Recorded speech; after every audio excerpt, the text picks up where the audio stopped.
This is Coach Lee, and you're listening to The Door Report.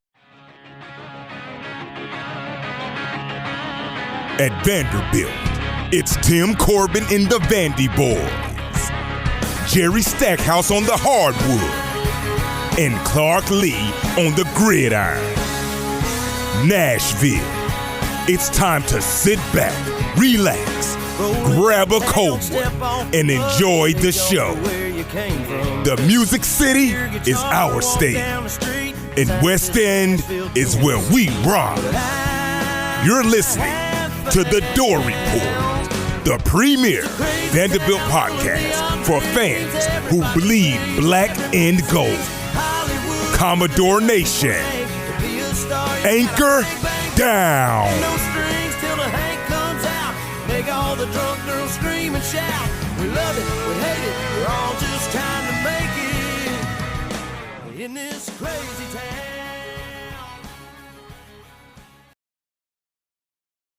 Welcome back into the Door Report, episode 229 on a lovely Friday evening here, August 4th, 2023. 22 days, Trevor. 22 days away from kickoff. It's inching closer and closer and closer. I tweeted it. I said it on an Iowa local radio show that I was interviewed by on Monday during my lunch break at work. Our national nightmare is almost over. And we saw a few highlights out of fall camp as well. So on episode 229, we have a locked and loaded episode today. First episode me and Trevor are ever doing in person, video side by side. This is going to be a treat for everyone. We will have it released on YouTube. We're going to start doing that consistently, but we have the offensive preview, offensive breakdown for the 2023 season. Clark Lea, Team 3, Year 3. Will Shepard been putting up some highlights during fall camp.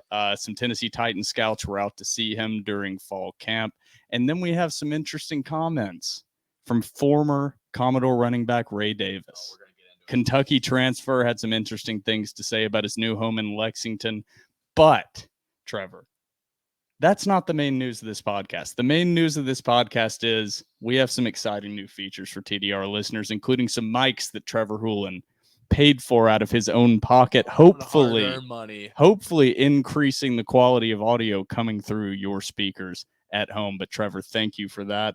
And I'm very excited to see how this actually ends up looking and turns out, because we spent a couple hours kind of finessing this, trying to make it look as professional as possible. Yes, we did. And like you said, this is our first pod together in person. You and Billy did an in-person pod after the Kentucky win.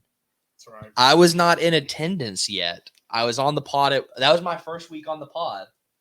Oh. But I was not there for the in-person. So this is our first time doing an in-person pod.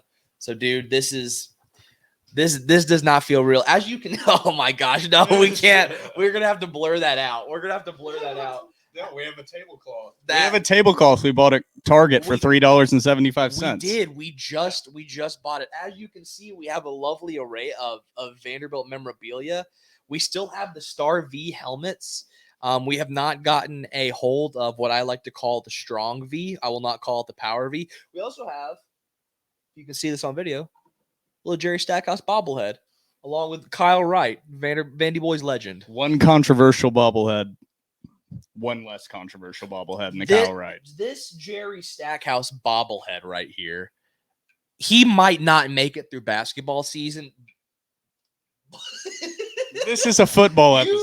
You pay attention to this bobblehead. He might not be here come February, so That's just keep watching him. That's going to be very telling about if we're still on the We Back Stack train about halfway through the season, if that bobblehead is still in the background. But, Trevor, before we get into breaking news and much more, don't forget to follow us on Twitter and Instagram at The Door Report. New handle, no spaces, no underscores, at The Door Report on Instagram and Twitter. Give us a follow. We're trying to grow that Instagram account right now. So if you follow us on Twitter, give us a follow on Instagram. Like us on Facebook. Subscribe to our YouTube channel. Our podcast is available on iTunes, Spotify, and Google Podcasts. And while you're at it, give our podcast 5 stars and a review on iTunes or Spotify. It's now time, Trevor, for breaking news. All right. I know the beef of this episode, Trevor, is the offensive preview. And I'm very excited to get into it. That's going to be a majority of it. But before we get into that, there were some comments made by a running back that some Vanderbilt fans may remember. Yep. I really wish I had the full quote pulled up in front of me. I'm working on getting it pulled up right now. But along the lines of, he loves his new home in Lexington, Kentucky. Lexington is so much more low-key than Nashville. And one of the best parts is that all the people around town are asking about Kentucky and Kentucky football. You know, at his old home in Nashville, it was more about Jason Aldean's and Kid Rock's. That was the gist of the quote. I'm not misquoting him or misrepresenting what he was saying. I don't even think that it was shade. I was about to say, I don't even think he realized that it was going to be perceived as much shade as it was. It was intentional. Ray Davis is a smart guy. He's 24 years old. We discussed this before the podcast. There were some people getting upset at Vanderbilt faithful for maybe not attacking, because that's a little bit too harsh for all the stuff that I saw. The term attacking is really thrown around, but, you know, giving some critical comments on what they heard from Ray Davis. And I think it was Nash Vegas on Twitter responded back and said, he's an NIL employee. He's 24 years old. He's not a college kid. And that is another reason that I think we can kind of discuss these comments a little more and be like, dude, was that really the smartest and most intelligent thing to do? You're not a college kid. You can't blame it on youth. You should be going into your second or third year for your employer after college. He's 24. He's on his third school. Exactly. And those comments do nothing but fuel the fire of a Vanderbilt Commodores football team that already beat Kentucky last year. And now you've transferred to Kentucky to reap what you sow. I mean, we own them in everything. And here's the thing too that bothers me so much. And we talked about this on our way to Target, where we went to buy this lovely tablecloth for $3 and some change. Here's another thing that bothers me about it is you're like, okay, yeah, it's more low key. Yeah, it's low key because Lexington sucks. Like nobody enjoys going to Lexington. Nobody plans to go to Lexington. It's either a business trip, you're seeing family, or you're going to Kentucky. Nobody just goes there for a bachelorette party, which, number one. And here's the thing, too, that bothers me about it is whenever a guy transfers, especially to an in-conference team, it's easy to want to hate on him because they're transferring to an in-conference team, especially in division. Nobody felt that way about Ray Davis. And here's the thing. He transferred to Kentucky, and people were actually like, oh, this is Vanderbilt's fault that they could not get him into grad school. They couldn't bend the rules to bring back your most productive offensive player. People were defending Ray Davis. And now he goes on this, which somebody was like, don't get too upset about it. But like, dude, he knew what he was doing. Like we're not dumb. He's not dumb. Like we understand what the guy was doing. He wanted to get a reaction, and congratulations, bro. You got a reaction. And so I don't want to hear any whining and moaning from people whenever they're like, oh, well, you're being too harsh on the kid. Well, no, not really. He's not a kid. He's almost off of his parents' insurance at this point. And Vanderbilt fans are finally acting like an SEC fan base to where you want to dog the school that gave you an opportunity, talking about, oh, people just go there for talk about Jason Aldean's and Kid Rock. Kid Rock. I mean, dude, come on. This just is so frustrating. Like, let's just call it what it is. You wanted to come back to Vanderbilt, so don't act like this is a better scenario for you. Like, this is your plan B, so don't act like this. And players, but a player in particular made an interesting tweet about the situation. If we will you boo Ray Davis? That's a good question. I will 110% boo the hell out of him. I'll boo him. Absolutely. And you know what? Here's the thing. I think he wants to hear the boos, though. That's the only thing that gives me hesitance. See, I'm not sure if he's got that dog in him to where he's like, no, boo me. You know what I'm saying? Because he was on Twitter all the time after Vanderbilt games being like, like screenshotting DMs that fans, quote unquote fans, would send him saying like, you need to run harder, you need to break a big run. And he's like, this is the type of response I get after a big game. He's not built like that. Yeah, I don't think he might act like he wants to booze, but he's not built like that. He's not one of those guys. Well, CJ Taylor was the player you were referring to that had a tweet in response, and he said, Big dog one. in quote from CJ Taylor, you can follow him on Twitter at CSEEJJAY2K1. He said, people love to troll. Better be ready to step. That was the widest possible way I could say that tweet. Yeah. And then he said, hashtag all football. So that Kentucky game just keeps ticking closer and closer. And I think that one keeps getting circled and highlighted more and more on the Vanderbilt football calendar for fans He and might players. kill him. CJ Taylor might kill Ray Davis. The crazier part to me is Ray Davis transferred to the only other SEC program that might have as small of a football following as Vanderbilt. And like, I'm not trying, we are a Vanderbilt podcast, but we are very self-aware. It's like, are people coming up to you and recognizing you in Lexington? No way in hell. My entire life, Kentucky has not given one flying shit about football. They were kind of our brethren in the fact of like, just wait until basketball season. Yes. And now Ray Davis all of a sudden is throwing shade as if Kentucky fans are more engaged in football than Vanderbilt fans. You know why that maybe people in Nashville are a little more hung up on whatever, going out doing things? Because there are other things to do, Ray. There are other things to do in Nashville, Tennessee. In Lexington, you have Kentucky, you have the Phi Gamma Delta International Headquarters, and racetracks, and a bunch of boring BS farmland. So there you go, Ray. Congratulations. You're in Lexington, the second biggest city in the SEC. It's still a load of crap, pile of garbage. Have fun where you're at. Is it really the second biggest city? Second largest city for population in the Really? SEC. Yep. That was That last is time a I checked. shocking You might want to statistic. fact check me on that, but we don't have a producer. But if we had a producer, I would be telling him to look it up and make sure I'm right now. That is an absolutely fascinating statistic. I was pretty into that for a second because I don't think people have an idea of like how much bigger of a metropolis Vanderbilt is located inside of, It's and the what eighth city in America. what they're competing against as a college athletics program is a whole different set of circumstances than every other SEC and most other major college programs, because most other major college programs outside of like Georgia Tech are located in complete college towns, complete cities that are literally nothing but old, short, fat people and college students, like Knoxville. That's pretty much, it's poor, old, short, fat people.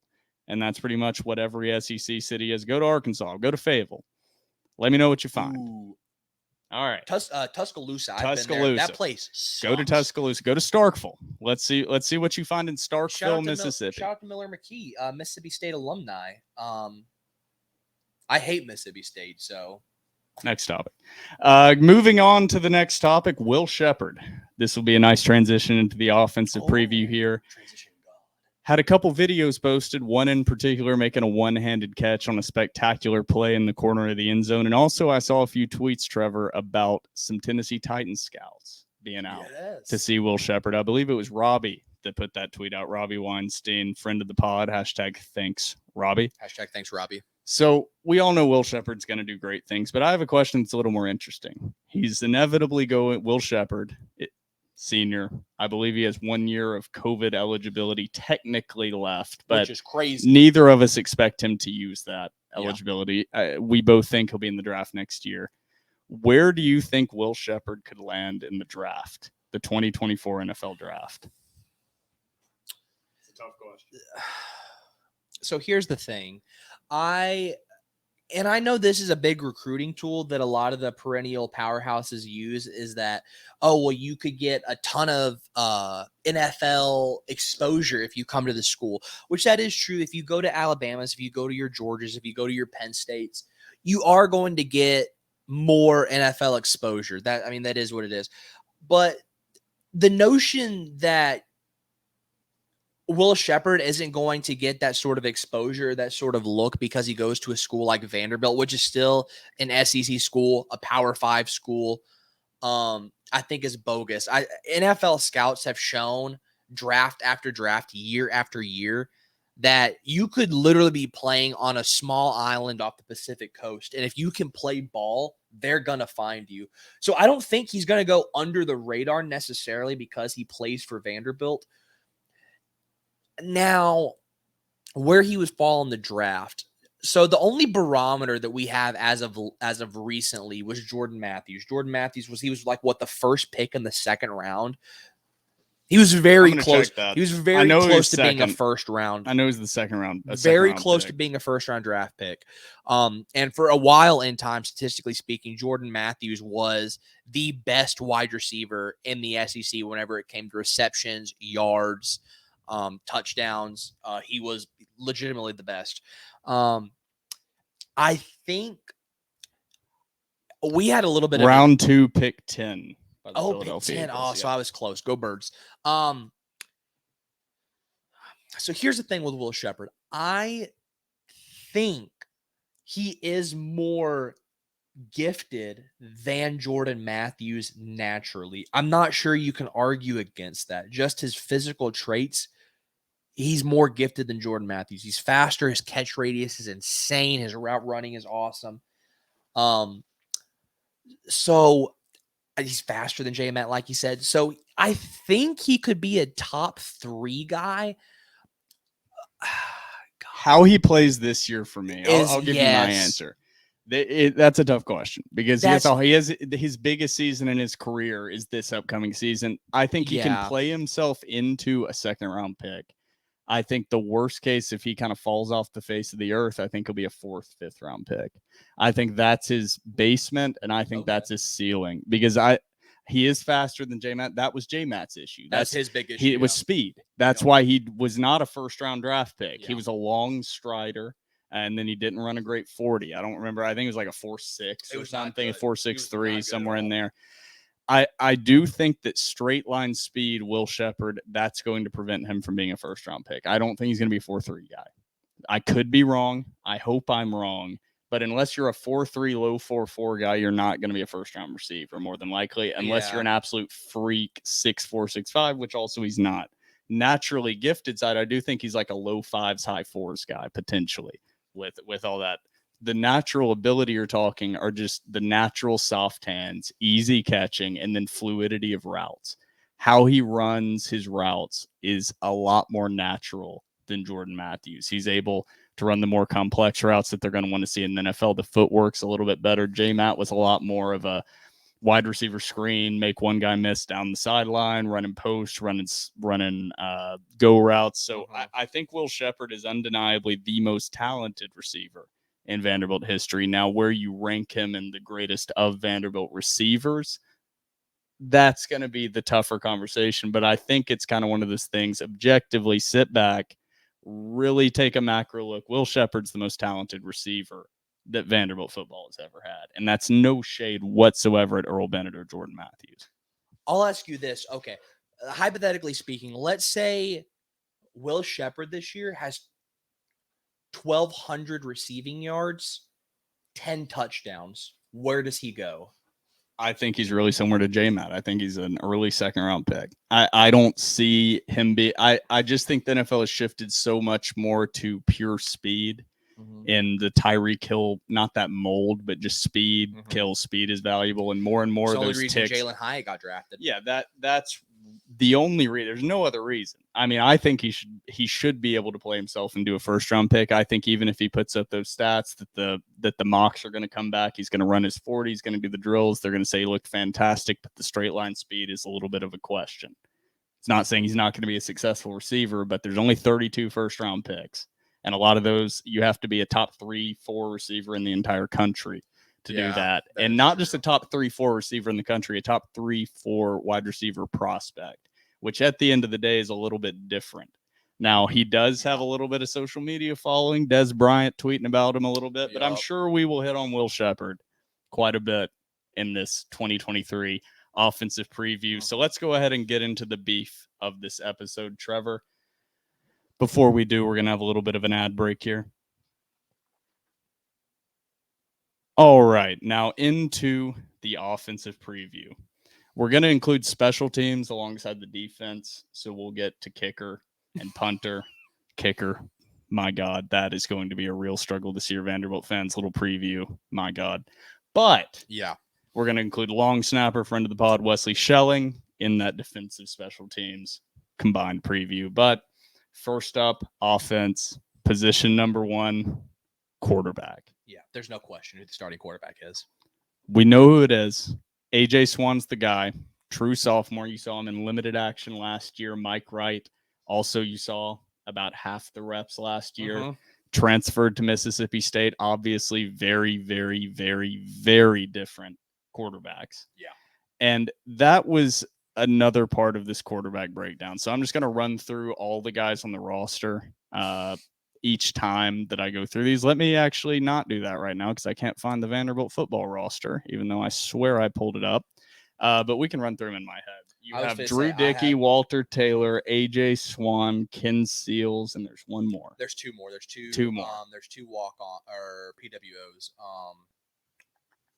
With that being said, sorry guys, if you're listening. We're gonna try to name off. We're gonna try to name off all of these each time. We'll see how it goes. Now, the only ones you need to know are the big four: Swann, Seals. But I want to get him some name drops. All right, Brennan Storer and Hayden Moses. All right, so don't worry about any of the others.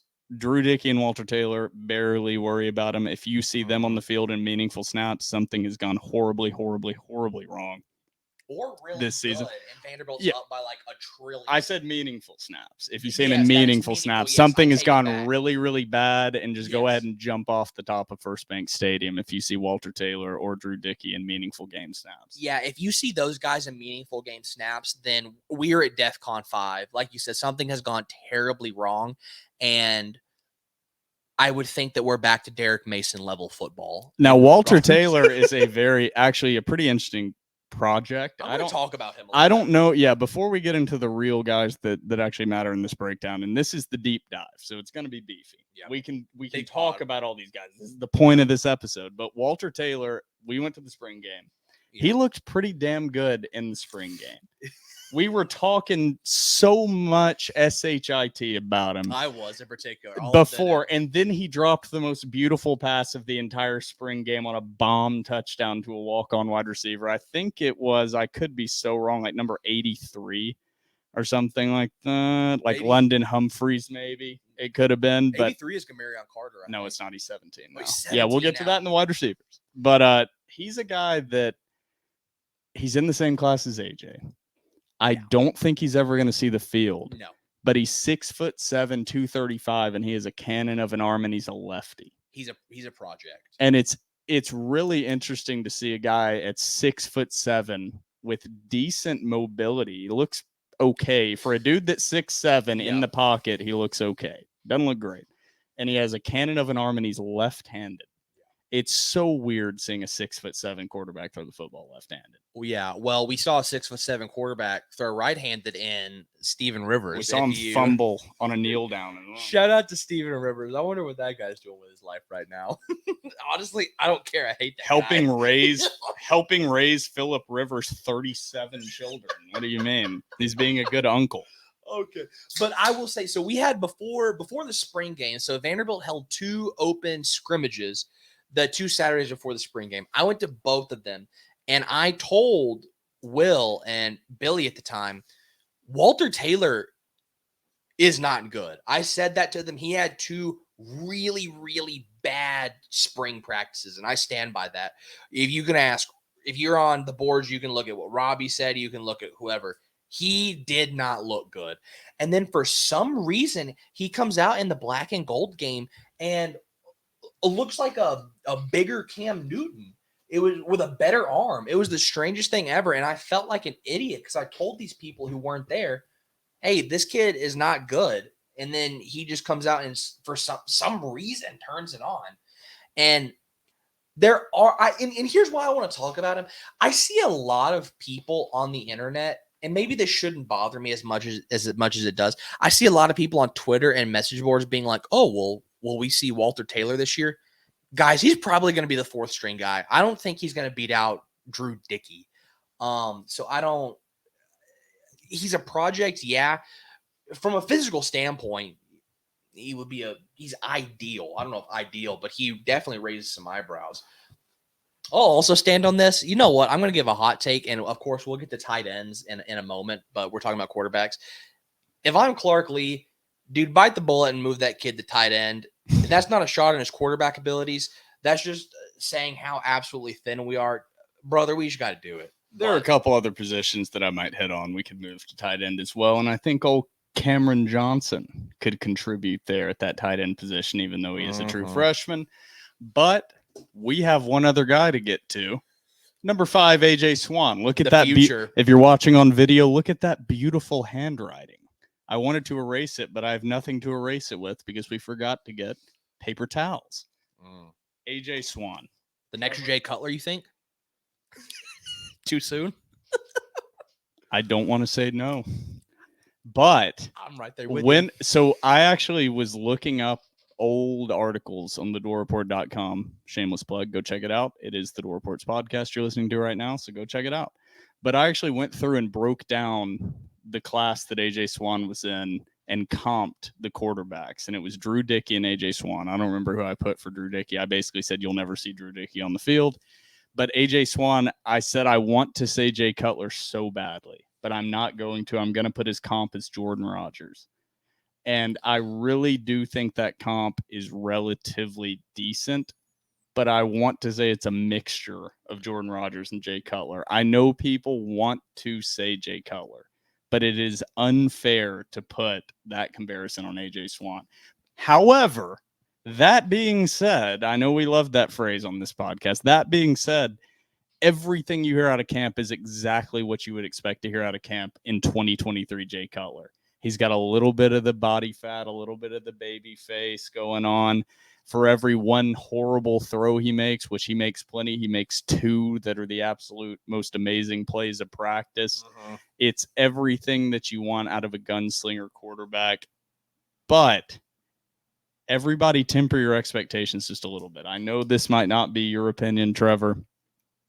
Freshman year to sophomore year for quarterbacks is not usually the big jump year. I know in the NFL, first year to second year is the proving ground year, the make or break. Like this is when you see the big jump or the big fall off. In college, in my limited experience, I don't have data. It's the sophomore to junior year. That freshman to sophomore year, a lot of times is a tough jump up. Sophomore slump. Yeah, being the day in, day out starter versus just being able to come in. And he did have incredible numbers. I've got his stats pulled up here for AJ. 1 second. AJ Swann last year was 115 of 198 for 1,274 yards, 10 touchdowns, and 2 picks. That's pretty good stats. Yeah. He played in 9 games, but being the guy, having the opponent completely ready to game plan for your tendencies, he has enough on film now where coaches are going to have something to look at. It's not just a complete shot in the dark of guessing what they're going to do. They don't have to prepare for a running quarterback and Mike Wright at all. There could be some games that he comes out, and there will be some games, in my opinion, that he comes out and looks phenomenal and looks like a star, looks like the second coming of Jay Cutler. And there are going to be games that he looks like freshman year Kyle Shermer. And he looks like a deer in the headlights. And that is just what you have to deal with when you have a true sophomore coming in and becoming the guy. Now, the talented receiving core is going to help that a little bit, but I would temper the expectations just a little bit for AJ Swann during his sophomore year. That doesn't mean I don't expect him to have a good year. Yeah, I agree. And I think, too, whenever you talk about tempering the expectations, I know we joke and we were like, oh, the Jay Cutler comp. I don't think anybody in their right mind is actually expecting him to come out there and put up Jay Cutler numbers. But the reason there's such high expectations for him is because in the games he played, you saw real flashes of a talented quarterback that Vanderbilt has not seen in a really, really long time. I know you did the comp to Jordan Rodgers. Right now, his arm is triple what Jordan Rodgers was. Jordan Rodgers only wishes he has AJ Swann's arm. And I will defend myself that I was watching huddle highlights. Yes, making that is comp. true. Yes, that is true. But too, I think for Vanderbilt fans, it's okay. Be absolutely ecstatic about this kid. Have high expectations. I have high expectations for him. I don't think he's going to come out. And I don't think he's going to win. I don't think he's going to be, statistically speaking, the best quarterback in the SEC, but probably in that 7 to 9 range. I think that's a totally fair expectation to have for him. And if your sophomore quarterback at Vanderbilt is in that 7 to 9 quarterback range right now, then you have something to really, really look forward to in him. And I think I really do think the world of him. And I think, even like you said, there are going to be games to where he does make dumb mistakes. That's just a learning curve. And I know it's so easy right now to say on a podcast whenever we haven't watched football that, oh yeah, it's just a learning curve. It just happens with young quarterbacks, as opposed to whenever you're in the stands and you watch it happen, you're like, oh my God, what the hell were you thinking? Well, I always like to remind people that Kyle Shermer, going into his junior year, did not have the job locked up completely in Vanderbilt fans' minds, and now he's the all-time passing yards leader in Vanderbilt history. So that is all I'm saying, is not that I don't expect him to take a big jump. I don't expect him to look good, but just if he does come out and struggle, it's not going to be me yelling to pull the plug. Yes, this is going to be his year, like how Ken Seals had the year when Vanderbilt went 0-9 in the SEC, to learn and grow. And if it works out, it works out. That's what you have to do with quarterback, because there's nothing that replicates those in-game reps. And there's something to be said about the offense from day one, all the way from beginning of spring practice to now, being built around the same style of quarterback, and not having two different type of offenses having to be implemented, a read option style blocking scheme and a traditional passing and running offense blocking scheme. That cannot be discounted. Is this team knows their identity on offense from day one. From the moment last season ended to the beginning of this team 3, they have known what they have at quarterback. Absolutely. Even if it wasn't AJ Swann, you're still running pretty much the same scheme with Ken Seals or Drew Dickey or Walter Taylor. So that's the part that's different, is you don't have a guy like Mike Wright. This is not any hate on Mike Wright. I think that was probably the most like, yeah, man, thank you for everything. And he was like, thank you guys for everything. I'm going to go transfer. Yeah. Like, he was too talented to not have on the field in some way, but that was just not the direction that Clark Lea wanted to move that offense. He didn't want to have it split like that. And now you're going to see what this offense can do with a traditional pocket passing, pocket style quarterback in there. Well, and two, I think with Kyle Shermer, I think Kyle, God love him. I have nothing.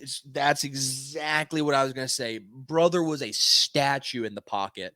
And is AJ Swann the most mobile? No, he's not a Mike Wright, but I don't think he has to be. If he can just shift and kind of manage to find the open spots in the pocket. Also, too, with his concussion history, I don't want them to run the kid at all. Honestly, if I see designed run plays with AJ Swann, I'll become hostile in Section F. Now, the only other guy that I want to hit on any more in depth in this depth chart is Ken Seals, because he's going to be the backup this year. He is an underrated guy on this roster, because AJ Swann, you mentioned the concussion history. That's why it popped it back up in my mind.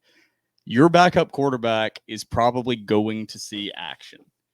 And it just because of having to be out, helmet comes off, he has to come out for a play, he gets knocked out for a quarter. Yeah, I'm not saying because of substitutions, I'm saying because of injury. And I'm just a realist. And he's probably not going to play every single snap of all 12 games. And there is something invaluable about having a guy in Ken Seals with real game experience. And he can come into the game in that backup role, whether it's one or two plays, 1 or 2 series, 1 or 2 quarters. Mm-hmm. And you don't just feel like, well, now we just have to hand the ball off and punt every single time and pray we can get our starter back in. There's like, okay, we can basically just run the same offense now. Yeah. And if he comes out and slings picks, then even the fan base is going to understand this guy's seen action. We've seen him play like we expect him to come out and not look like a deer in the headlights like 95% of college backups do. Did Ken get a snap last year? No. Okay, I was wondering that. And two, I'm glad you brought up Ken Seals, because I think even though Ken Seals is not going to be the starter, and Listen, I hope to God AJ Swann is 100% healthy all season long. Head injuries are just so, and two, I hate when people say, oh, AJ Swann might be injury prone. This is not a soft tissue. This is not a wrist thing. Head injuries are the great equalizer to where there's nothing you can do to prevent them. They come for everybody. They don't discriminate. I hate when people say that about him. It really bothers me. But I think what Ken Seals brings to this team is very invaluable in that you have a guy, like you said, who has meaningful snaps, meaningful throws against SEC teams who can sort of be that almost that savvy veteran that NFL teams like to bring in sometimes to coach and uplift their young quarterbacks and sort of be like, hey, you missed this on this play. I'm going to bring you over. We're going to look at the iPad. This is what you should have been looking at. And I think that's worth its weight in gold. Well, you're comparing that your backup is going to be either Ken Seals, who's a senior who played the entire all SEC COVID season and was the backup the next year after that, to without him, if AJ Swann's out for a series, then your backup is Drew Dickey or Walter Taylor. Yeah. So that's a big difference as a former 4-star guy that has like 9-10 starts under his belt versus Drew Dickey or Walter Taylor as sophomores with absolutely no in-game real playing experience. That's a great point. And also, shout out Ken Seals, great guy, all-time dude. Shout out Robert Seals, his dad. Hope he's recovering and doing better. He was sick. Don't want to get into that. Yeah. But shout out Robert Seals. Shout out Ken Seals, friends of the pod. You will never hear a negative word out of our mouths about Ken Seals. In fact, he'll probably grad transfer after this year.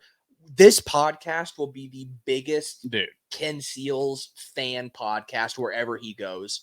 And every Vanderbilt fan should legitimately feel the same way. If Ken Seals transfers and that team that he goes to has like an NIL program to where I can get like a custom Ken Seals jersey or t-shirt, I will. There's something about seeing a guy that was a 4-star, was ridiculously good in Texas high school football as a quarterback, and has kind of had the realization, this is not any slight, but he's not an NFL quarterback. He's had that realization. He's not an NFL guy. And he's like, I can make more of a meaningful difference here. Not personal glory, but more of a meaningful difference in this program. He's comfortable at home under the Clark Lea staff that didn't even bring him into the program, which is even crazier that he's staying committed to this program in the modern NIL transfer galore free agent era. He's staying loyal to the coaching staff that didn't even bring him in. So that's a guy that Vanderbilt fans should deeply appreciate. And I know I said the thing about never getting jerseys of anyone younger than you. If there's a guy I would get a jersey for, it's Ken Seals. I love to hear that. Ken Seals is the dog. He's a dog. But we spent a lot of time on quarterbacks, and we have a lot of other more controversial positions to get to here, Trevor. Isn't it crazy that quarterback is probably the least controversial position, maybe on the entire roster? Not maybe. I think it is. I would say number one's wide receiver, least controversial. It's so damn, 1, 2, 3. You're right. It's right. so You're 1, 2, right. 3. Yeah. But that's not the next position up No. on this list. Next up, we have running back.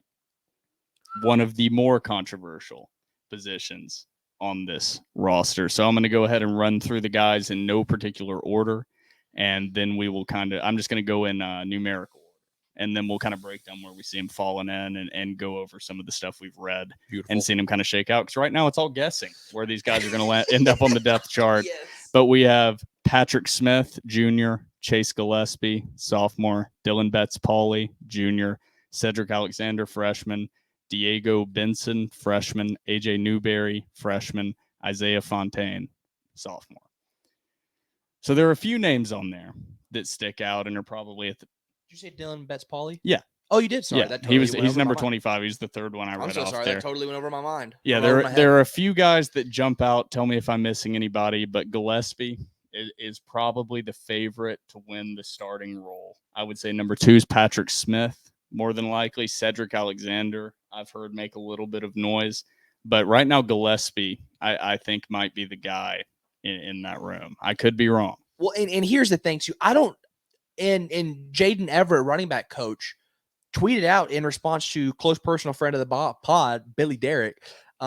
He said straight up on Twitter, it is going to be a running back by committee. Mm-hmm. So I don't know if there is a guy. I would love for, as the season progressed, to see that there be a guy. I think all Vanderbilt fans would like that. And I think if you sort of backed the running back coach into a corner and was like, gave him a truth serum, he'd be like, yeah, I would prefer there to be a guy. You know what I'm saying? But yeah, Chase Guap Gillespie, maybe the best nickname on the Dude. entire team. I cannot wait. I cannot wait for him to rip off a big run and just from section F, row 44, yell, run, Guap, run. My dad is born in 1959. He's getting on up there. I can't wait to tell my dad, anytime he rips off a big run, we got to yell, run, Guap, run. You should tell him about Patrick Smith's nickname. Cheeks. Run, Cheeks, run. Run, Cheeks, run, baby. But I think in my head, and I could be wrong, I think Gillespie and Patrick Smith will be taking 80+% of the carries this season. Even if it is by committee, maybe Cedric Alexander breaks into that rotation heavier. That's the only guy that I could see breaking in heavier. I just think that Patrick Smith, now read off the stats from last year. Obviously, you lost Ray Davis. Okay. He was your most productive offensive player, 232 carries, 1,042 yards, 4.5 yards per carry, 5 touchdowns. He also tacked on 29 catches for 169 yards and 3 touchdowns. Now, Patrick Smith struggled. He had a sophomore slump. 56 carries for 151 yards, 2.7 yards per carry, 1 touchdown. He also had 8 catches for 41 yards. Chase Gillespie had 27 carries for 118 yards, 1 catch for 8 yards. And then Rocco Griffin left the team early in the season there. Mm-hmm. He had, I believe, 9 carries for 86 yards. But also got struck with the injury bug, he too. did. Yeah. Patrick Smith, though, was the guy going in. His freshman year, he had way better stats and looked way better than he did in that ugly number he had. Oh, yeah. Way better. He's such a good number. Everyone expected that he was the heir apparent and he was going to gain carries over Ray Davis as Ray was coming back from that injury he suffered in the 2021 season, and it just didn't happen. Gillespie kind of overtook him as the season went on. I believe he also was suspended early in the year for 4 games. That threw off his rhythm for the entire season. So Patrick Smith, I know that early in camp, whatever reports are coming out, that Gillespie might be kind of leading the pack, but it is going to be running back by committee. And I think Patrick Smith might be one of those guys that's an X factor for this offense. If he can get it going and do what we thought he would be doing in his 3rd season in his junior year when we saw him as a freshman, and he can make some explosive plays at running back, he could be a game changer for this offense. I'm glad you brought him up because especially his freshman season, he had some special runs. Like you saw glimpses. We talk about the glimpses with AJ Swann. You saw glimpses in Cheeks his freshman year that you thought, oh, wow, this kid's got some juice. And yes, he did take a step back last year. I want to ask you this, and I believe I asked you this when we had Robbie on last week. Do you think, and I don't want to chalk this up to this being the sole reason he sort of had a slump. How much do you think that first 4-game suspension, because first 4-game suspension, that's already tough. His first game back was against Alabama at Bryant-Denny. That's a terrible game to come back and try and get some juju going. He came back after 4 games to a team that already sort of had a flow with Ray Davis as the guy. And so how much do you think that played into it? I want to get your opinion because I think I want to hear yours before I give my opinion. So this is what you kind of beat me to my punch here, I will say. Dude, but I was pulling it up while you were making that point, the schedule from last year, so I made sure I didn't misquote it in the first 4 games. Those stats being given already for Patrick Smith, he did miss the only non-conference games of the entire season due to suspension. I didn't even think which about that. are the games that Vanderbilt put up 63, 42, 25, and 38. Those are games that he would have padded that 2.7 yards per carry he had last year. So while he did have a down year, he didn't look great when he was out there. I'm not going to sugarcoat it and say he looked spectacular, but he was facing his first 3 games back were number 2 Alabama, number 9 Ole Miss, and number 1 Georgia. That's a pretty tough first 3 games to get back into the rhythm and flow of things.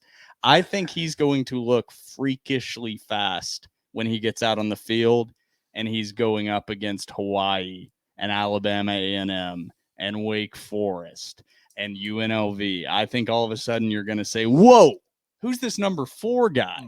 He looks like an absolute game breaker. I think that's going to be because you've only seen him for the past 20 months play against SEC competition. You haven't even seen him against non-conference opponents. And that's what excites me about him is, and that's why I wanted to get your take, because I think we're on the same page with him, is being out those first 4 games, like you said, and I didn't even think about them being the only non-conference games.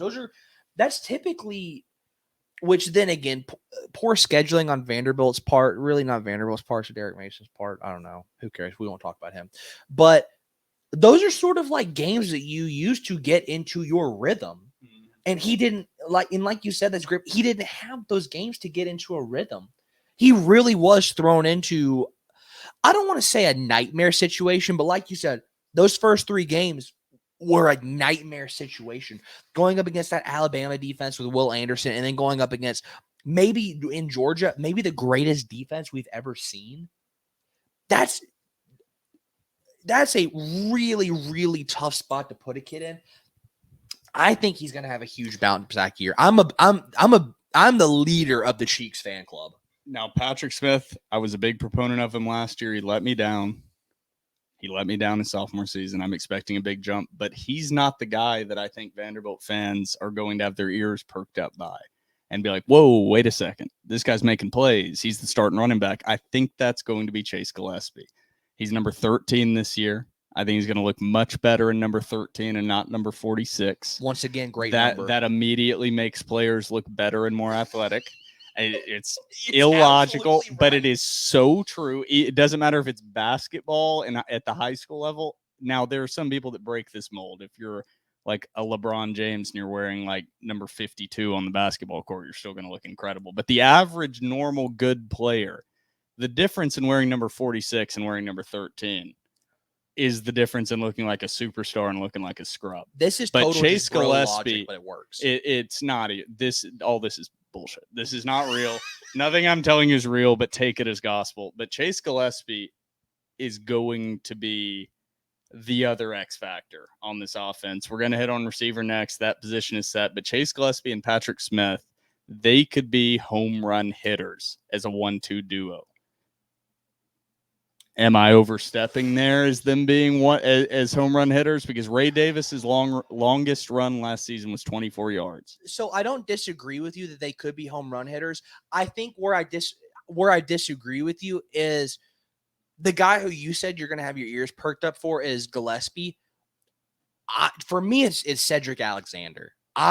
He's the guy. He's the guy that I'm like, okay, Vanderbilt fans, we might have something here. Had a great spring game, running behind, and I think too. Of course, we'll get into the offensive line. I don't want to jump too far ahead. These guys are running behind an experienced offensive line this year, with really good depth, and God forbid injuries happen. Cedric Alexander really interests me. I think Chase Gillespie, though, I think he could. Now, where Vanderbilt is probably maybe lacking a little bit is in the pass catching whenever it comes to running backs. I don't even know if I could say lacking, just unproven. I think Smith is actually going to fill that role pretty well. I think he really was utilized decently heavily last year for the amount of snaps he actually got. He had 8 receptions. He only played in 8 total games. How many yards did he have? 150. No, that's his rushing yards. I got to pull that back up now. You're killing me, Trevor, with these numbers. I'm so sorry. I'm pulling up like too many stats. My brain is all frazzled. Let me pull it up. 8 catches, 41 yards. Not great. Okay, no. It's screen passes, dump offs, whatever. I think Patrick Smith has that ability. But Cedric Alexander, for people that aren't familiar, he is a freshman, former 3-star running back out of Texas. He also had offers. Let me pull up his offer sheet. My laptop is a Dell and a giant piece of garbage. Everybody knows the real Texas boys play for Vanderbilt. The real Texas boys do. His offer sheet was not the most impressive in the world. Offers from Air Force, Navy, Texas State, UTSA. But I'm going to read off his height and weight. 5'9", 200 pounds coming out of high school. That's a guy that can come in and contribute as a freshman. He's got the body type. He's got the weight. Needs to have a little bit of strength to get used to the speed of the game. But having a true freshman, that is a position that a true freshman can contribute at in the SEC is running back. So I'm really glad you brought up Cedric Alexander. I see. For me, I would go, and like we said, it's so tough to make a prediction right now because everything is so fluid. We're only we're 6 days into fall camp. I might be wrong. I don't know. It's a Friday night. It's late. We're being gritty right now. So we don't really know. And you know what? I'll say this right now. Go ahead and timestamp me. Go ahead and mark this in the podcast. I don't think the Vanderbilt running back room takes that big of a step back. That's my hot take. Yeah, you lost Ray Davis. I think collectively speaking, though, I don't think they take a huge step back. In fact, you'll be able to notice because it'll be running back by committee as opposed to one guy. I don't think it's going to be as bad as we think. Am I wrong? I tend to very much side with, and this is not a popular opinion, with what's going on currently in the NFL with Jonathan Taylor and his dispute with Jim Irsay and the Colts franchise. Yeah. But I think running back is a position that, of course, there's a difference between the most talented running backs in the history of Vanderbilt and extremely talented guys in the NFL. But I think that's one of the positions that most heavily is reliant on how all the other positions are on the offense. And as long as that offensive line is opening up holes and you have a decently talented crew of running backs behind him that aren't just like me and you running out there in pads, and there are guys that still run sub 4.6s and are like 5'10", 200 pounds of muscle, that the difference between like a Ray Davis and a Patrick Smith and Chase Gillespie and Cedric Alexander being a running back by committee versus Ray Davis, I don't think that's that much of a difference in offensive production versus like quarterback or receiver or what we're about to get into, tight end. So I think that those positions, individual guys truly are unique skill sets more versus running back. Those are kind of once in a generation type unique skill sets. And you want to talk about unique skill? Ray Davis was not that guy. I agree. He was a good player. Yeah, I agree. And you want to talk about unique skill sets? Something that Vanderbilt is really going to need this year, especially with how thin we are at tight end. Guys who are really good at pass protection. Me and Will were the other night. We were just going back and we were watching Vanderbilt games from last year. Guys, Patrick Smith is really good in pass pro. There was at least in that game. In the Florida game, he picked up a blitzing linebacker and stuffed him. It was impressive. And that wasn't just the one play. Like we saw multiple times that he was really good in pass pro. It's not an intangible, but those sort of skill sets are going to keep maybe him on the field a little bit more than other guys, I think. Moving on from running back, because we still have 3 position groups to get to. I don't even know how much time we're currently running at. Can you read that in the top left corner? We are running at 53 minutes. 53 minutes. So this should be a solid hour and a half, hour 40 episode. Next up, we have the most talented position group, in my humble opinion. And you could disagree when we get to the defensive breakdown, but the most talented group on this roster, and that's wide receiver. So I'm going to go through all of the guys at the wide receiver position here, and then we'll break down the key names. Quincy Skinner Jr., class, junior. Jaden McGowan, sophomore. Will Shepard, senior. Richie Hoskins, junior. Gamarion Carter, junior. Landon Wells, sophomore. Derek Key, freshman. Jackson Hayes, freshman. Wilson Long, senior. Hutch Baird, junior. London Humphreys, freshman. Junior Sherrill, freshman. Davion Walker, sophomore. Ezra McAllister, junior. And Sean Naeem, graduate. There are only a few of those names that we'll really see getting too consistent of snaps. But the main 3, the big 3. Yep. The 3 guys that everybody's focused on, every preview is focused on, is the first 3 names on the depth chart if you sort by wide receiver. Number 3, Quincy Skinner Jr. At wide receiver number 2. Number 6, Jaden McGowan. Number change, number 16 to number 6 for Jaden McGowan. He's Great going to be number. playing that wide receiver 3 slot position. And then you have the man, number 14, Will motherfucking Shepherd. Yup. Will Shepherd. Dog. We talked about him early on, the plays he's been making. He is going to be the main focus of every single defense that Vanderbilt plays. You cannot guard him with one corner. I dare an SEC defense to try to guard him one-on-one in man. They are going to get burned every single time. Safeties are going to have to help over, and that is just going to open up stuff for Quincy Skinner Jr. at that wide receiver 2 and Jade McGowan in the slot. Because secondly, Quincy Skinner Jr. is maybe half an inch down from Will Shepherd. He's coming off a hamstring injury that he kind of suffered through and played through last year. He's never at full strength, really. He made the game-saving catch before the Will Shepherd game-winning catch against Kentucky. Quincy Skinner Jr. is my guy that I think is going to have the biggest breakout year. I've been on him all offseason. This is my guy. But Jaden McGowan, very heavy contributor last year. I think he's going to contribute even more. You have to find ways to get the ball in the hands of Jaden McGowan in that slot, whether it's wide receiver screens, whether it's jet sweeps. He is a guy that has to have the ball in his hands, and those 3 guys are going to get 90% of the catches and touches out of those wide receiver positions. I totally agree. And I think, too, I'm right there with you on Quincy Skinner Jr. Offensively speaking, I think he might – and I'll give him the preseason my breakout player prediction. The only reason people are like, oh, well, Will Shepherd. Well, Will Shepherd's not going to – He's broken out. He's broken out. Like, we know what we have with Will Shepherd. Now, I say that now, and we're going to be like, oh, we know what we have.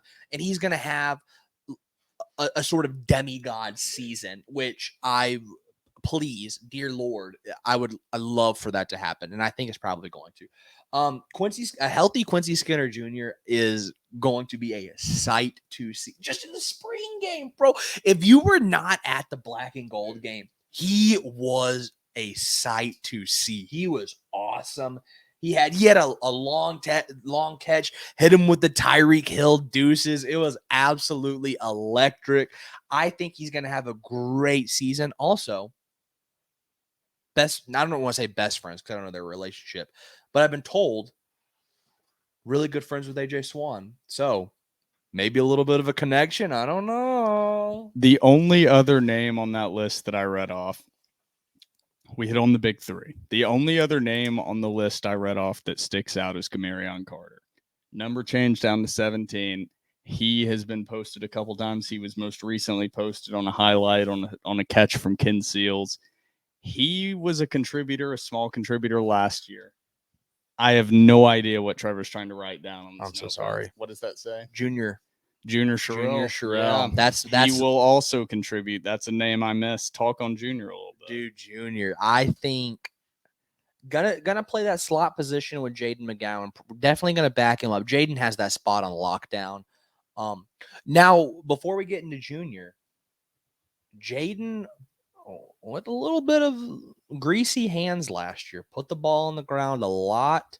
I don't want to hate on the kid. I feel like he put the ball on the ground every single game.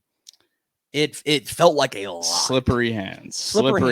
But then again, I totally agree. Whenever you have a guy with that sort of speed, you have to give him the ball. I mean, and I would encourage, if you're listening to this, please tweet at us, message us. When was the last time Vanderbilt had a kid with this sort of speed? I mean, it's pretty crazy to look at Jaden McGowan and say that he had 44 catches for 453 yards as a freshman. He was the second leading receiver on the team last year. Double that. He's going to get close to 1,000. I mean, you say he's going to get to 1,000. I think Will Shepherd's going to get close to 1,000, and I think Quincy's going to do Will's going 5 to 800. So, I mean, right there is a hell of a season from a wide receiving core. Yes. And so I think specifically Junior Sherrill, I think he really interests me this year because he's a talented kid out of Lipscomb Academy. I went and watched him play a couple of games in high school. He looks like the real deal. Speedster, great hands. I'm not sure what his weight is right now. In high school, he looked a little thin, but almost all kids in high school look a little thin. I'm sure they've beefed him up a little bit, but not too much because they want to preserve that sort of speed he's got. He really interests me. Vanderbilt has a lot of really good young receivers. Junior Sherrill, London Humphreys. I tweeted this whenever he signed. With us on National Signing Day. London Humphreys is going to be an all SEC wide receiver one day. Bookmark it. The kid's got the stuff. But and two, as we're staying on wide receivers, this is a fun little question I have for you. Is this wide receiver room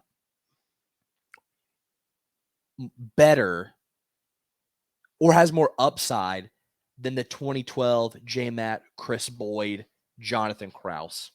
Potentially. You said upside, so that adds a little bit of a shake up to that question. They could be. But Jonathan Krause, the biggest contribution that he had during the J-Matt, Chris Boyd era was he was such a good blocker on the edge on those wide receiver screens. I don't think that's going to be Jaden McGowan's game. So I think, too small is going to be a playmaker. I think they could be, but I'm also not going to say that they are better than the best wide receiving group in the history of Vanderbilt football until they've actually gone out and done it. Do you think there's more depth? 1 to 3. There's sure as hell more depth 1 to 5. I'm not going to say more. I'm going to say this year is the closest. This year is the most similar to that year that we've ever seen. Jaden McGowan is better than Jonathan Krause. Jaden's not really a number 3 guy, but Jaden is better than I don't want to Jonathan say Krause. better. I don't like that language. Just because I think it's hard to compare. Because the numbers, it's apples to oranges. The numbers are going to be different. I don't know. That's too tough. Well, I can answer that better after I see a few games. Well, I mean, too, here, the fact that we're even having this discussion is quite frankly insane to me. This is going to be and I think too, what's going to be so refreshing from a fan standpoint is Vanderbilt. Has Vanderbilt ever really been a pass-first offense? I don't even feel like they were really a pass-first offense during the Kyle Shermer years. It was that, which they're still going to run a more balanced West Coast style offense. That's what Clark Lea. I would say that 2012 team was probably the closest thing you had to it. I see in the wide receiver room right now is so deep, and I think you have guys who have really good top end speed that I'm interested to see. The sort of offensive scheme if Vanderbilt goes 4 wide, goes 5 wide. You put then again with the tight end situation, would be a tight end situation with a 5 wide. But do you trust your offensive line enough to go out and put Swann in the backfield by himself, shotgun, go 5 wide, and say try and cover all these guys? You know what I mean? I think this wide receiver room can cause so many problems for a defense. Even if Will Sheppard has an off game, that's going to open up the spot for Quincy. That's going to open up the spot for Jaden. I mean, who the hell on a defense is going to cover Jaden in the slot? That's the question, because you have to have so much attention focused on Will Sheppard. And then you can't just ignore the fact that you have another explosive playmaker in Quincy Skinner Jr. on the other side. And then Jaden McGowan can just get lost getting picked up in single coverage by a backer or safety. That's what I'm saying. No backer or safety in any team can cover Jaden McGowan. I absolutely agree. And this wide receiver room produces so many mismatch problems. And here's the beautiful thing about it. Even if Will Sheppard is covered, he's still open. Like Ocho Cinco said, my guy is 7'11". You put 2 guys on him, throw it up to him, and just give him a chance. And that's the beautiful thing about this wide receiver room right now, is your top guy is that guy. Now that the vibes are riding extremely high, It's time to get into a position that does not have extreme depth and is going to cause the offensive scheme to get creative. I would say you're going to see some formations that might make you say, what the hell? I've never seen Vanderbilt come out in this. And it's because Vanderbilt simply has no depth at tight end. But before we get to that, Trevor, it's time for the cocktail hour. I was about to beg for one. It's time to take a little break ski, put a little pause on this recording, and go grab yourself a cold. Beautiful.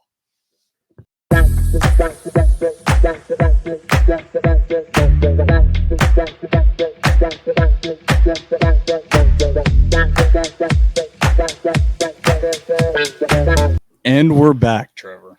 Feeling better? Feeling great? Oh, Feeling so much good? better. All right. Into a position that will not make you feel very good, and that is tight end. So I'm going to read through the limited number of tight ends currently on the roster, going from top to bottom, numerical order again. Crack open that Diet Coke. I know, sorry. We got Cole Spence, injured. Logan Kyle, injured. Cameron Johnson, Chris Boyle, Justin Ball, and Josh Palmer. So I started off at the top, kind of leaking that or messing up that headline just a little bit. But Cole Spence, supposed to be tight end number 1, out for the year with an ACL injury. Logan Kyle, senior, tight end, formerly a wide receiver, recovering from a hand injury. And then Justin Ball, graduate, veteran in the program, but a lot of question marks. You had Gavin Schoenwald and Ben Bresnahan from last year's team that were huge contributors, kind of under the radar, assisted that offensive line. This is the reason why people have offensive line concerns. I don't think it's really as much the offensive line. It's more how much of the offensive line was the grease gang, no hate on them, and how much was it they basically had 2 additional offensive linemen in a lot of those sets in Gavin Schoenwald and Ben Bresnahan. So you have a huge gap left by those 2 guys lost to graduation. Who's going to fill that gap? Right now, it's Justin Ball and question marks. I don't even know if it's Justin Ball and question marks. I think it's probably question mark and question mark. With that being said, we know who the number 1 and the number 2 guys are going to be as of right now. We know the number 1 is going to be Justin Ball. The number 2 probably going to be Cameron Johnson, the young freshman. Dude, this would be a great time to have Camarion Pimpton until douchebag Brian Kelly stole him from us. So thanks, brother. But dude, it makes me sad even kind of thinking about it because we prep for these podcasts pretty hard. Like we do our research, like we game plan. We have meetings about this stuff. Be like, okay, what are we gonna say? Here's the order of things, and then we get to tight end, and we're just like, dude, we don't know. Like, we don't like. I mean, you're gonna have to have guys step up that have never done it in actual game. I mean, Justin Ball last year, 5 catches, 67 yards. That's the coming back production on this roster. 5 catches for 67 yards.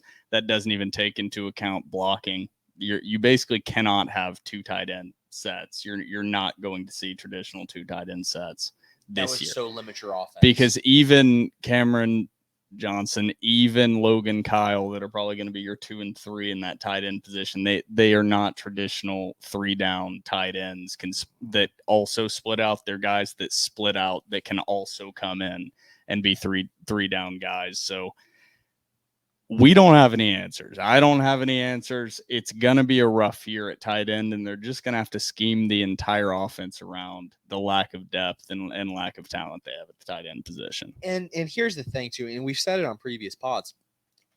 The offensive production that you're losing from the tight end, yeah, you are losing some, but that's not the big concern, because the offensive production that you do lose at tight end, you double it at wide receiver.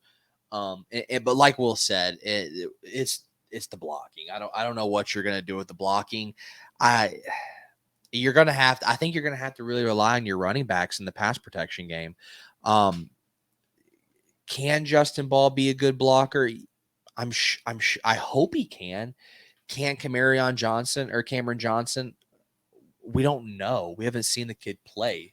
He's a freshman. Yeah. That's not a tight end is not one of the positions that you normally see freshmen contribute in the SEC. So instead of us hearing us ramble on about a position that really we don't have any answers to, I think we can make the tight end recap pretty quick and move on to offensive line, where there's a little more depth and discussion to be had. Yeah, the tight end recap is we legitimately don't know. That is the black box. That is the burning star of this offense. There aren't any answers. That's the part that, like, I want to have gold-colored glasses right now, but I can't see that position not being a detriment to this offense. Do you think they maybe use the fullback sort of in those? I mean, they don't really have fullbacks. but, They have well, one freshman walk-on. That's fullback. the kid that I'm talking about. That Clark Lea brought up at SEC Media Days.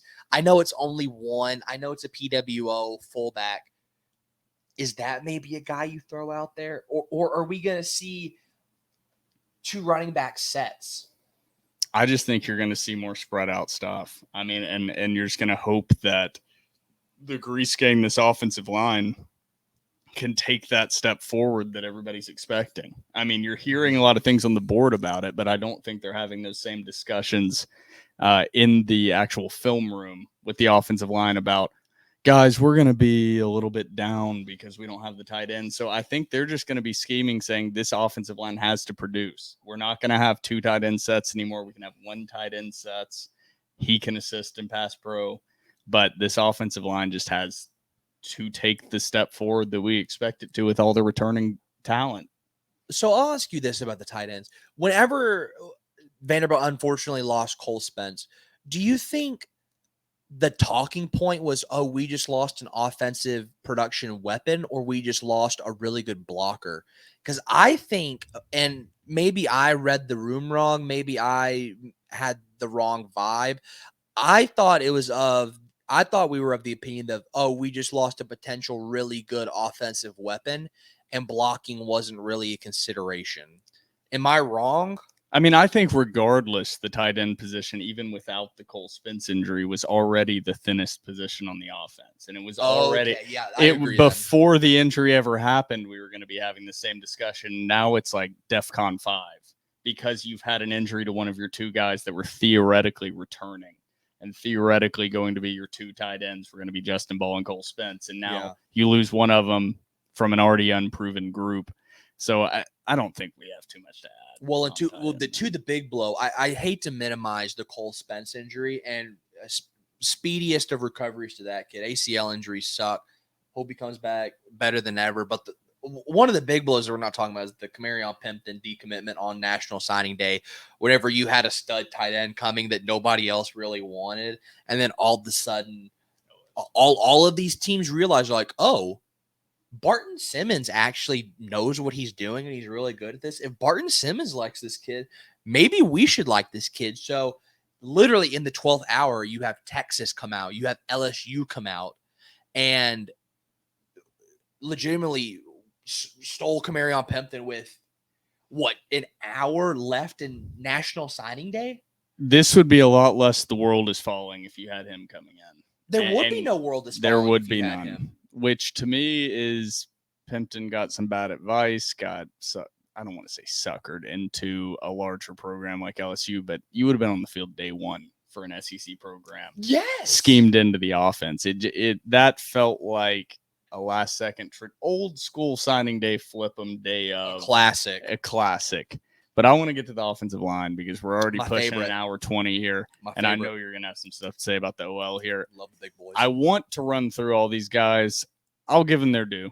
Offensive line doesn't get good enough, so I'll run through the same way I did previously at all the other positions. So starting at the top, Bradley Ashmore, senior, Kevo Wesley, senior, Gunnar Hansen, junior, Jake Keshick, junior, Leighton Nelson, sophomore, Duncan McDonald, sophomore, Trent Weaver, senior, Julian Hernandez, graduate senior, Delphin Xavier Castillo, junior, Anthony Miles, freshman, Barrett Maddox, freshman, Cooper Starks, freshman, David Siegel, sophomore, Gage Pitchford, junior, Levi Harbor, sophomore, Charlie Clark, junior, Michel Sandoval, freshman, Grayson Morgan, sophomore, Junior Azebu, graduate senior, and then Keegan Weschler, freshman. Ran through all of them, Trevor. Shout out to the Grease Gang. Dude, I love those guys. The most underappreciated guys in all of sports. So this is where the offense makes or breaks every year for Vanderbilt. Vanderbilt doesn't have to have a top of the SEC offensive line. Vanderbilt more than likely will never have a top 3, top 5 SEC offensive line like they potentially can at every other position. But if Vanderbilt can just have the offensive line be kind of like their facilities and just get them to a point that it's not a detriment to the team. The offensive line, if Vanderbilt's offensive line can be middle of the pack in the SEC, that is the greatest offensive line in the history of Vanderbilt football. And I think that this year, I'm not saying it's going to be, but has potential to be one of the best offensive lines that we've seen. I think this could be the best offensive line that Vanderbilt has seen in a very, very long time. Since the Bruno Reagan, Kyle Shermer era, I have incredibly high expectations for this offensive line. Really, going into last season, the offensive line was very thin, a lot of question marks. I think most Vanderbilt fans would agree, they sort of overachieved. They kind of beat out our expectations that we had of them last year. They had some really, really good games. Of course, you had some young guys, particularly Gunnar Hansen on the edge. He put in a tough position, especially that Alabama game, one-on-one going up against Will Anderson. I mean, a trusted 5-year senior is going to lose that battle probably 8 out of 10 times. It just is what it is. I think this Vanderbilt offensive line is going to be very, very, very strong this year. I'm incredibly excited about the Grease Gang, Coach Blazik. I always mispronounce his name. Is it Blazik? AJ Blazik. AJ Blazik. I'm going to just call him Coach Blaze because I always mispronounce his name. Love that guy. I think we're going to have a huge, huge, huge season from the offensive line. Whenever you have guys come back like Julian Hernandez, your starting center, come back, want to play for the program, that's a lot of experience and a lot of shared games that you have on this offensive line. I'm really, really excited about it. And I guess we can start at left tackle. My guy, Gunnar Hansen. Gunnar Hansen. Dog. He has that sort of grit and that sort of edge and that like kind of piss and vinegar venom that you love to see in your offensive lineman that Vanderbilt really has never had. Like one of my favorite. Bruno Reagan. Bruno, big dog Bruno. Shout out close personal friend of the pod. We absolutely love that guy. But dude, Gunnar, he gets after it. He's a dog on the edge. He's awesome. I love that guy. I think he's gonna have a great, great season. I love watching his Instagram because he always posts those workout clips in the summer, and I just love watching offensive linemen do drills. I legitimately think it's the most fascinating thing in football, like watching them do the drills. I think it's the coolest thing ever. And he also needed to put on a little weight. He's a big boy. Yeah, and I think the offseason is going to do him a lot of favors as far as just getting stronger. He's got the frame, but he's got to put on the weight to be an SEC left tackle. Well, and I believe he put on a good chunk of weight this offseason. If I could, Vanderbilt, there was a tweet that came out a couple months ago that Vanderbilt has the 3rd heaviest offensive line in the nation. I think Vanderbilt's total offensive line averages like 152 pounds. Those are big boys. Now, sometimes can it work against you? Sometimes can you get too big? Yeah, you get a little bit too big. Well, I think sometimes you can get a little too big to where it's hard for you to come out of your stance. You lose a little bit of speed. It's hard for you to get in the bends.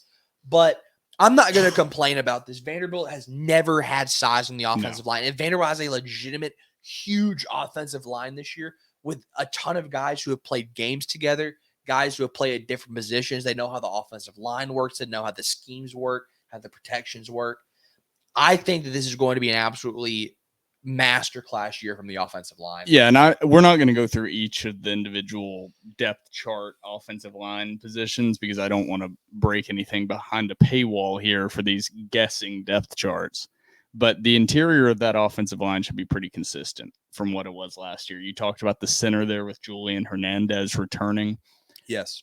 So this is always my pop quiz. What do you think the second most important position and biggest swing of gambling lines is created? I know this. If it's not quarterback, it's center. Center, yep. Center's about worth center in a betting line, gambling line is worth like 3 to 4 points because that is the quarterback of the offensive line. And having an experienced center returning as a graduate senior is something that it got attention in the offseason, as it should have, but I don't think it got enough attention. totally Having agree. Julian Hernandez back to kind of cement that offensive line and cement the Grease Gang into what they are, alongside Xavier Castillo is probably going to be one of those interior guys starting, and the Bradley Ashmore at the right guard spot that we're kind of expecting to play there. I think. Probably Bradley Ashmore is the best offensive lineman out of the 5, just from a talent aspect. I think Bradley Ashmore has played 4 of the 5 positions. I could be very wrong, but just talking about Julian Hernandez, is he the best center in the SEC? No, he's not. But just having a guy come back like that, who has played that many games, who knows the offense that well, who knows the guys to his left and his right that well, sort of like Ken Seals, even though Ken Seals isn't going to be starting, is a huge addition to that offensive line. I don't think whenever Julian said he announced and he was coming back, I truly don't believe he got enough hype. He should have gotten more hype as user. That was a huge addition to this offensive line at the center position. At the center position. Now, the only guy that we haven't really touched on that's probably going to be a starter, he started a lot of games last year's Junior Azebu. And he's been hit or miss. He struggled just a little bit, but I don't think he gave up too many sacks. I don't have the stats in front of me right now, but I don't think he gave up too many sacks last year. A lot of that was because of the blocking schemes, always having Bresnahan or Schoenwald there to assist at that left tackle spot. But he's probably going to be the guy at that left tackle position as a redshirt senior. He's got experience. He's got the size, but he's just struggled a little bit. He's not an NFL prospect, I don't think, by any stretch of the imagination. So that left tackle position could be a spot that could cause some issues for the Commodores. And as we know, the left tackle in the offensive line is not important at all. Like, just forget about it. Doesn't matter at all, Lawrence Taylor. Who cares about blocking? Who cares, your Joe quarterback's blind Theismann? side? No. Nobody. There wasn't a movie about it with Sandra Bullock. Oh yeah, terrible football film. You don't like The Blind Side? No, so bad. One of the worst sports movies ever made. Very bad movie. Very, very bad. If you're not watching the pod right now, Will is giving me a duster. I'll stand by this. The Blind Side is not a good movie. Just so everyone knows, he's shitting on The Blind Side, but he's never watched Friday Night Lights. That is true. I did get a lot of. So don't listen to anything he says. I got a lot of not hate on Twitter, but multiple people were like DMing me, tweeting me, texting me, be like, "Yo, what the hell? You've never watched Friday Night Lights?" Deservedly so. We should watch Friday Night Lights. The best football TV show of all time. It's just not good. But like you said, those tackle positions on the edge, incredibly important. Now, Junior, former West Virginia guy, I believe West Virginia transfer. How do I phrase this? Guys? Not a weakling of the offensive line, but maybe one of the weaker. And we say that in regards to a very strong offensive line. I think, like, I'm hyping this offensive line up a ton. I think Trevor's a little bit. I'm high on the offensive line. I think Trevor's a little bit higher on the offensive line than I am. I think they're going to do very well, but I think, just like I said with AJ Swann, not that I don't have high expectations, but just I'm giving the suggestion of temper them down a tad. See, and so I've seen a lot of people say that. Why do you think that? For the reasons that, I mean, they did improve last year. I'm not an offensive line expert. I didn't play offensive line. I graduated high school at 145 pounds. But from watching it last year, my logic tells me that there's no way that there's not going to be some growing pains losing Ben Bresnahan and Gavin Schoenwald. And Ray Davis was a hell of a blocker in the passing game, allowing a little bit extra pass protection. Okay, yeah, that's fair. All right, that's a fair take. With that being said, I think just having that group of guys return and having that much depth, I don't want to say, well, I will say, I think it kind of does minimize the loss that we suffered from tight end and running back whenever it comes to pass protection. With that being said, I could be very, very wrong, and I hope I'm not, but I think this offensive line,